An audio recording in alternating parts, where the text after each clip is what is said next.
not often that we get you post-workout Oh, yeah. on the podcast. Well, it's my new schedule. Yeah, early morning one, and then bang. Bang. Bang. It actually feels nice to go to the gym in the morning. It's the best time to work out.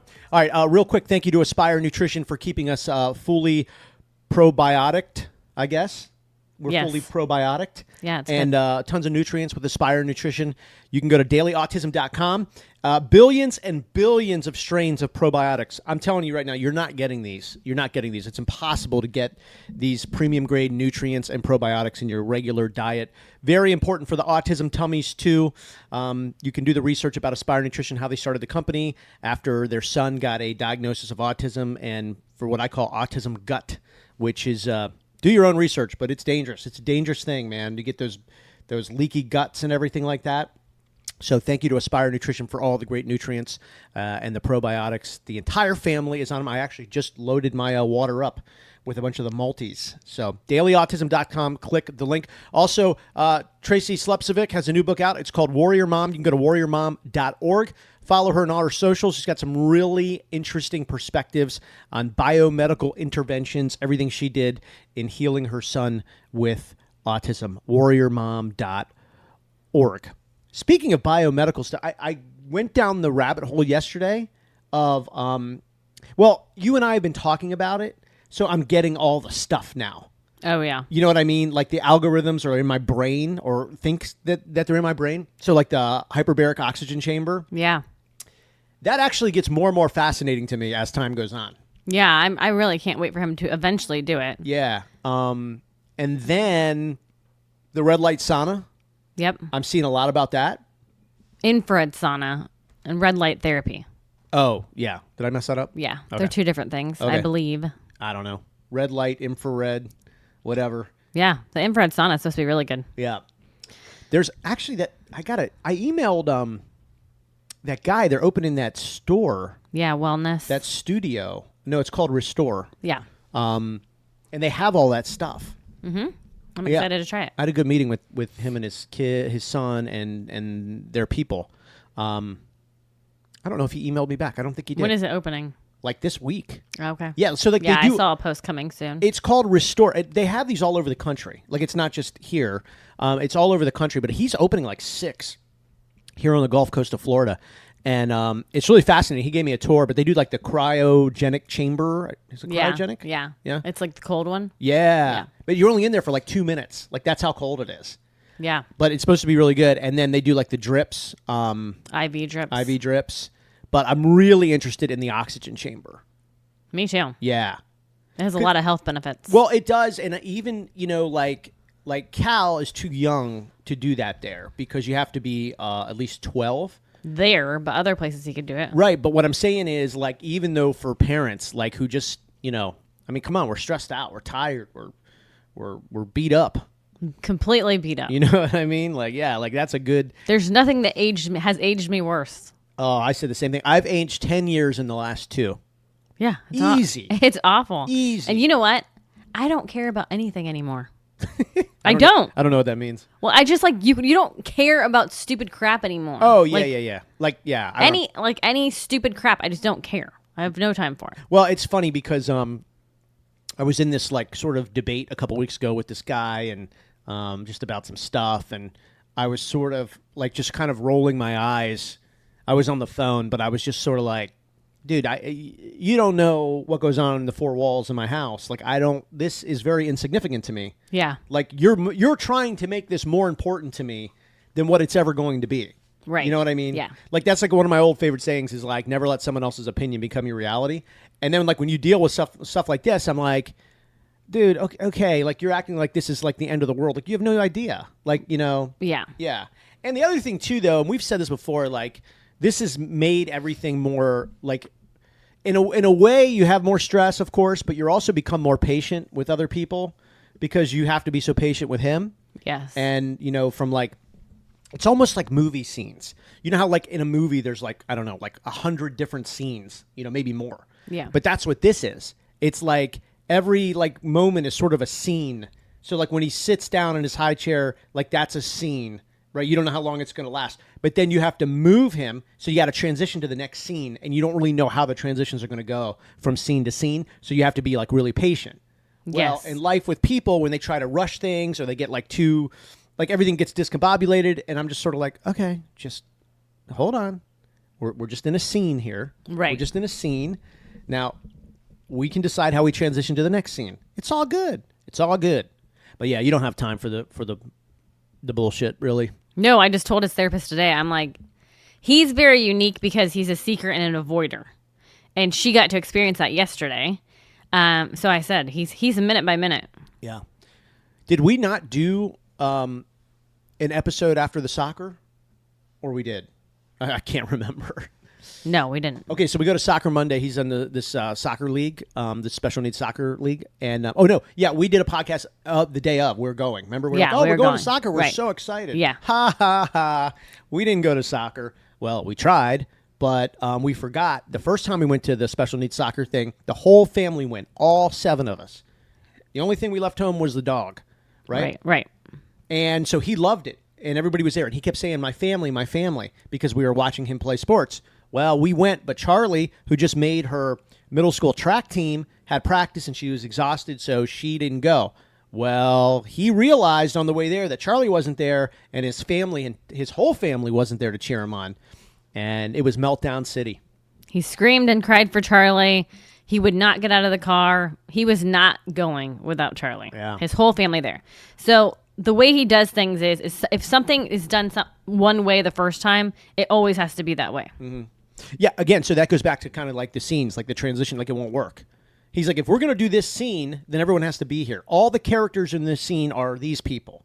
Yes. And if all the characters of that scene aren't in the scene, well, there's no scene. We're not going to do it. Right. It was a nasty one, though. He was really hitting himself very hard in the face, which is hard to watch and deal with. And I mean, you don't just watch it. You obviously try to stop it and intervene, but it's hard to see. We were also driving, so yeah, I mean, it's you can only do so much. Yeah, it's it's kind of like if you know, you know. If you don't, you don't. And if you don't know, good for you. You don't want to know. Yeah, good for you. You don't want to know. Trust me. But that's why with the hyperbaric oxygen therapy, a lot of athletes do it and stuff because it repairs stem cells. And I mean, the way he hits himself, it's not good. Yeah. And banging his head on the floor. What is the controversy around it? There's some people. Well, there's always some people. But somebody was like, "Don't do that to your kids." Hyperbaric oxygen. I'm like, it's oxygen. I don't think there's anything bad. You're getting 100% oxygen. I don't know what could be wrong with that. Yeah. Yeah. I don't know. I don't know. There's always like no matter what, there's always a thing where people are mad. Yeah. And so that was this. It was one person. It's one person. No, I know, but it was they were just like when I was on LinkedIn, there was some LinkedIn thread I was on about biomedical intervention, but specifically it was hyperbaric oxygen, and I'm like, well, what? Well, I mean, you're breathing too. It's probably just lady. somebody saying, "Don't change your kid," and it's like we're not changing him. We're trying to help him. Yeah, that was the spirit of it. Yeah. It was don't go overboard and overreact and whatever, and it's just so stupid. Oxygen. It is stupid. It's 2023 where oxygen is dividing us. Oxygen is dividing us. I don't know why people are so angry. You need oxygen. I don't have time to be angry. Yeah, but like you need oxygen to be pissed off. You know that, right? Yeah. Like to be offended, you need oxygen. Oh my gosh. Oxygen can't offend you because you need it to be offended. Yeah, this person did right. They were offended about hyperbaric oxygen. Well, they have too much time on their hands then. Oh my God! If I had they need to go walking or something. Don't walk too fast. And more oxygen you'll have to consume. You know what I mean? Heart rate goes up, and you just got to breathe more. It's a lot of oxygen when you're exercising. Stay very still. You need less oxygen. Oh my. What were we going to discuss very quickly? I don't know. This was like a fly by the seat of your pants kind of podcast.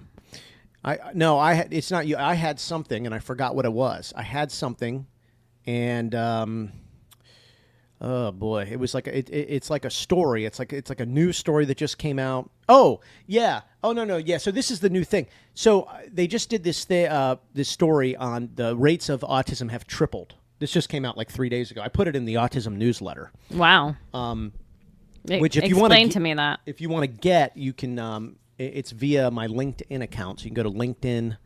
Actually, don't go to LinkedIn. Just go to dailyautism.com, and I think it's there. I don't know. I don't know where it is, to be honest with you. It's on LinkedIn. It's called Daily Autism. So go to LinkedIn.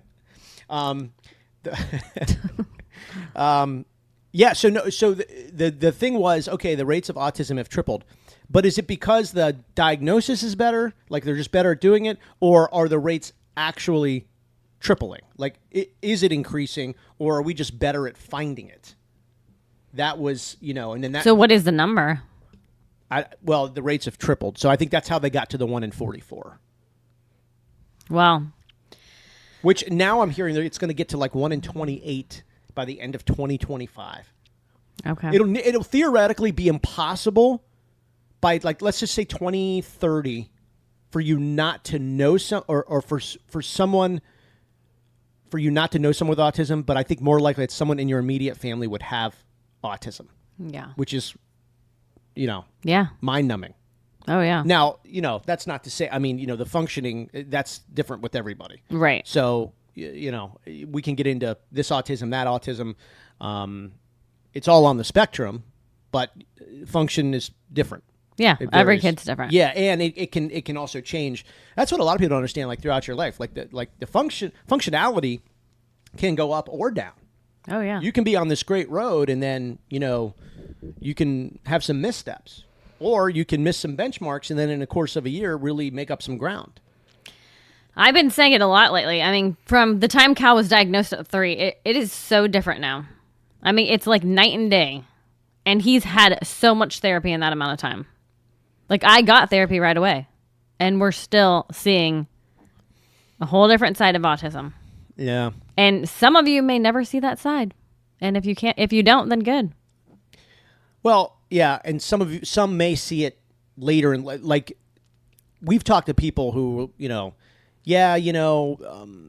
developmentally was a lot slower, but none of the anger, none of the, whatever, and then they hit 10 years old and it all occurred.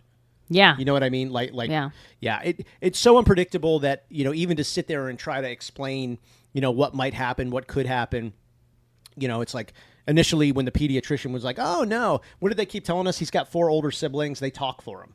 Like, that's what the regular pediatrician was saying. Yeah, making up excuses. Yeah. But it's like over and over. They kept saying the same thing, and finally, it's like, okay, but that doesn't. Why would that affect walking and staring in the eyes, and you know what I mean? But that's all they really have to go to. If you have questions about is something different about your kid, do not wait for your regular pediatrician to tell you to go get a diagnosis or to go check, because if I would have been waiting, I would still be waiting. You know what I mean? They weren't going to tell me. They just kept making up excuses. Yeah, it was a lady that told you, who came to do what was she here to do? No, but it was still me pushing. You know what I mean?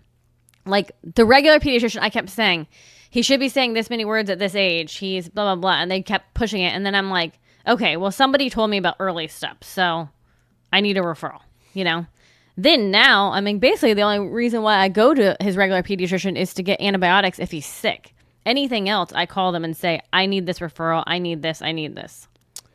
I go to, I found out what I wanted to talk about too. There was the autism rates tripling, but it was this other story too. These researchers in Israel. But sometimes I'll go to autism, like in Google, and I'll just hit news, and it's just the craziest stories. Wow. Like, here's one from ABC 13. Houston scammer Paul Yanko. He's sentenced to 28 years in prison for stealing $260,000 from a 68-year-old guy with autism. Wow. $260,000. What Jeez. a douche. Anyway, here was the story. Forever, like, I've thought this, because kids with autism tend to hear sounds louder. Everything is more. You know what I mean? Yeah, everything is intensified. Yeah, and so they just did this thing out of Israel. It said, autism intensifies experience of pain, challenging assumptions that people with autism didn't feel pain. And I've always believed that this was the case, that they feel it more, because everything is like more. Like, everything's more. So you think he feels pain more? Yes. Well, he doesn't seem to be affected by it. Well, I don't think, like anything else, he has a hard time communicating it. I think he feels it more. I think it's hard for him to communicate it, that he's feeling it more. But I do believe that. Yeah, I've always thought that. I really have. Yeah. And I think that's why, too, because like, it becomes emotional. Like, it hurts so bad, it's more emotional hurt. Like, Yeah. he feels it. He's not able to, like, like channel it. Like, he'll hit himself in the face, and I think he really, but you know how, like, the shaking and stuff. I mean, Yeah. that's pain. Yeah. Like, it doesn't have to be like, ow, or Right. hopping around on one leg after like, think about when our kids get hurt in sports or something. Yeah. It's different. But he likes it. I don't know that. Well, I I hope he stops one day. I think the sensation, they kind of like, I don't know. The whole thing is so crazy. Like, it's just because you're trying to connect all these dots. But I'm at least glad that there's researchers out there studying all of this stuff, because for so long, people were saying, oh, that's okay when they fall. That's okay when they do this. They really don't feel pain. I'm like, no, I don't think that's true. I actually think it's the opposite. I think they feel more pain. I've always thought that. Now, this is one study, so it's not like, hey, I'm right, everybody's wrong. But, it kind of feels good that you get that study and you're like, yeah, I kind of see it the other way. I think everything's amplified. Whether he's able to show it and communicate it, of course not, because that's a lot of the issues. Well, everything is supposed to be more intense. Yeah. I tell people, I say this all the time. They're like, describe autism. I'm like, listen, this ain't scientific. This is just me. Imagine being able to see sounds and hear colors. And people are like, whoa, are you on drugs, dude? I'm like, no, but that's kind of what it is, I think. That is kind of what it is. Like, and I know that's hard to, like, fathom. It's hard for me to even kind of understand. But I literally just made that up one day because I was like, I think that's kind of, I don't know, in some weird way. Yeah. It's, Yeah. They're very unique. Yeah. Cal is so strong that he literally moved his wooden playhouse yesterday. To escape the living room. Yeah. Moved it. Yeah. I mean, he's incredible. That thing's big. He's incredible. I could not believe he moved it. He needs to play football. No, not need to play football. Anyways, he moved it. He stood on a piece of it and football. climbed over the gate. First off, I'm just saying he could be like a linebacker or something. the last thing we need is another place to be during the week. Yeah, and it's a little, I know that. But it's a little scary. He's so strong at such a young age. He moved this giant wooden playhouse that literally took me the whole day to put together. It was literally like 300 pieces. 300 pieces. Okay, but and then he stood on this wood part and climbed over the gate. Yeah, but here's the good news of that. When he did get over the gate, he did escape the living room. All right, it was a jailbreak. But when he did it, he just ran into our room and laid in our bed. I know. So I was actually like, all right, you didn't go and turn the stove on. He could have. You didn't go and climb, open the oven. Could have. Yeah, he could have. You didn't go and try and get out of the sliding glass doors. He never would have because they have top locks. But he didn't try. I was like, you went and laid in our bed. So That's funny. That made me feel, you know what I mean? Yeah. Like, he loves our bed. yeah. So that made me feel like, all right, well, it's not like you were looking to, burn the house down. Now, again, that was yesterday. Who knows what happens next time? Right. But, I'll take that as a win, I think. Yeah. You guys have about an hour before I get home tonight. Yeah. Once the therapist leaves. Okay. Well, we'll just have to handle it. Yeah. All right. Are we out? You seem a little out. Why? I don't know. You're just kind of staring into space. No, I'm I not. think your workout tired you out. You seem a little preoccupied. No, I'm not. No. Sorry. You're talking about like, oh, you guys have an hour tonight. And I'm like, okay. I have no idea what you're talking about. Because I just thought about it. Okay. Because he was escaping. Oh. So I'm just like you just said, you didn't know if he was going to burn the house down yesterday, or he didn't do it yesterday, but he could do it today. And I was just like, oh, you guys have to keep an eye on him tonight. Yeah, well, that's what we'll do. I know. We don't have a choice. Thanks. That's where my mind went. Okay. All right. On that, I've got to go and get a workout in and do some other things. Okay. Unless you have something else. I have nothing else today. You have nothing else? Any more just random thoughts? Just something. Just grab it. I mean, what is it? I don't have anything. Come on. I don't have anything. Okay. All right. Well, that was your random thought of the day. You guys got him for an hour tonight after the therapist leaves. Who's today? Maria? Yes. And until 5:30. Yeah. What time does he come home? Cal's at a therapy center, and then he comes home for more therapy. So he has 8.5 hours of therapy today. Has his school replied to you at all? No. Yeah. No, and guess what? I've asked to pick up his homework 3 times. Saga continues. I've sent 3 emails saying, please let me know a good time to pick up his homework. It is weird, you know. It's like I don't not want him doing academics. Yeah, well, the therapists have said that please get his schoolwork. We'll work on it with him. We want to. The school should want that. They should appreciate it. But, God, I don't think they know what to say to me. What an unnecessary battle. Why? Yeah, and if you keep threatening me with attorneys, then have an attorney call me and tell me what is allowed. Well, that ain't going to happen. Well, you know what I mean, though? No, they're not. Yeah, that's not what an attorney does. They're not going to call and talk to you. They'll talk to your attorney, and they're not going to call and talk to you. Well, nobody's called me. I know. I mean, even I've heard even the ESE superintendent, they were supposed to get a hold of them. I think it's a very, we're probably mixing up more than we think we are. Because at least in this school, we're probably pushing it more than anybody else has. Oh, I agree. So I think it's probably they're they need to make sure that whatever statement they give us, they can fully stand behind. The other problem too is that ship over there, that school, there's holes in the boat. There's leaks. Oh yeah. Right? And so a couple of the staff there aren't on board with the principal. They know that, and so they're trying to make, you know what I mean? Yeah. It's how can they make all the soldiers fall in line? Because they know that's what it's like. There's a couple, yeah. I don't think they know which ones. Well, even the ESE... We know because we know. The ESE director, I sent an email and never heard anything. Yeah, there's just... It's too much like that principal feels that there's not enough loyalty on her staff to her because of just the dumb decisions. Yeah. So I think it's what do we say, and can we back this up? And an IEP, you got to be careful with these IEPs. It is a legal document, and everybody on that, not only are you on that as a teacher, a member of the educational system, you are also individually on that. Your name is on that. Yeah, so his last... You have some exposure individually. You can individually be held accountable to that.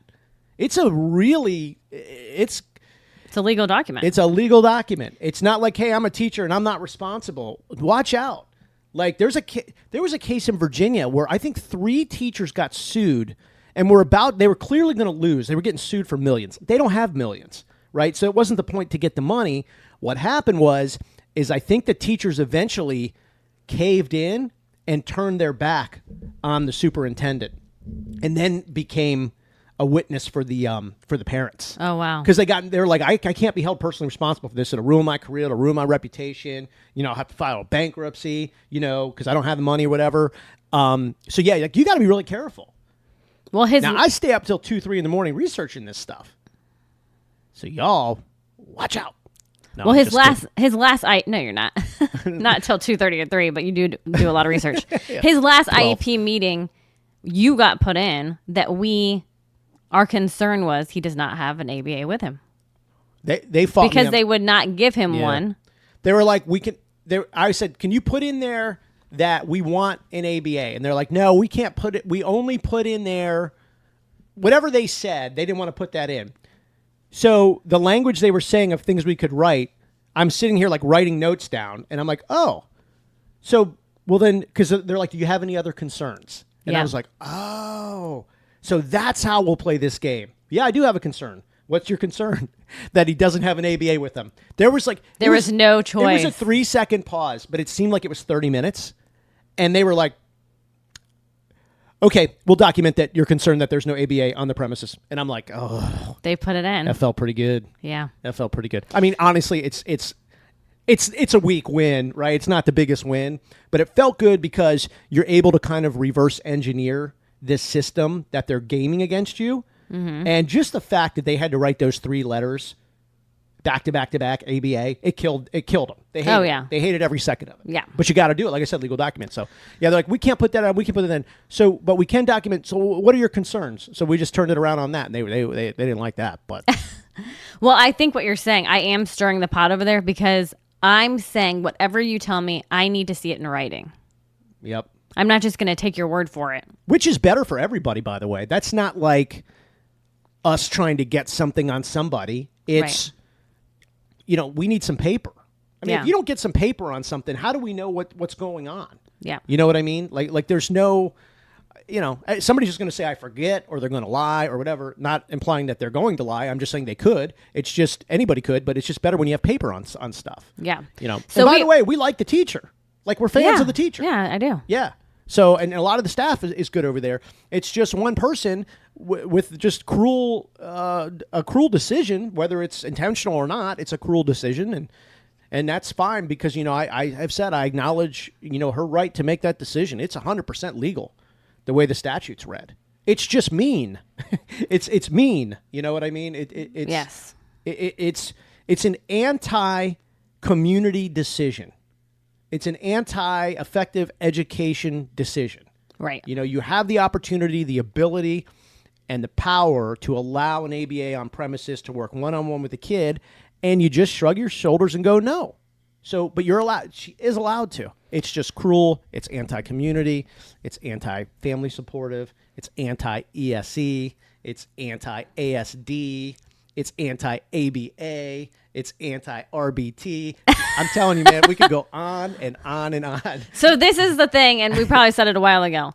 There was a law put in place in 2018 by the Florida Department of Education. Here we go. That states excused absences for autism spectrum disorder treatment. When that law was made, nobody wrote how much % of time you need to be in school.